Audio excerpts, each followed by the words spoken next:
O'zbekistonlik yosh futbolchi Abduqodir Husanov jamoadan ketishi mumkinmi? Videoni oxirigacha tomosha qilsangiz ushbu savolga albatta javob topasiz. Assalomu alaykum hurmatli tomoshabin do'stlar, kanalimizga xush kelibsiz.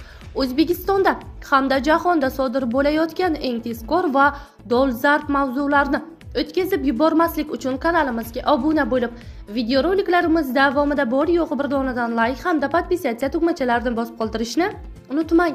Manchester City safidagi o'zbekistonlik yosh himoyachi Abduqodir Husanovning maydonga qaytishi yana kechikdi.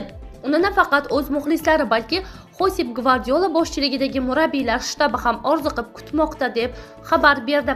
Avvalroq Gvardiola Husanov 3 ta o'yin o'tkazib yuborishini ma'lum qilgan edi, ammo real holatda uning safga qaytishi 2 martagacha ortga surildi. Dastlab 5-oktyabr kuni tarkibga qo'shilishi kutilgan futbolchi hozircha maydonga qayta olmayapti. Manbaning yozishicha, himoyachining sog'ayish jarayoni dastlab rejalashtirilgandek tez kechmayapti. Manchester City'dagi ichki ma'lumotlarga ko'ra, Husanovning tiklanishi yana kamida 1 haftaga cho'zilishi mumkin. Hozircha Abduqodirning holati barqaror, ammo u hali to'laqonli mashg'ulotlarga qo'shilgani yo'q. Bu Gvardiola jamoasi uchun juda sezilarli yo'qotish.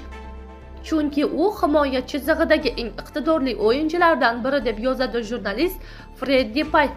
Eslatib o'tish joiz, 21 yoshli futbolchi sentyabr oyida Apple doirasidagi Arsenalga qarshi bahsda jarohat olgan edi.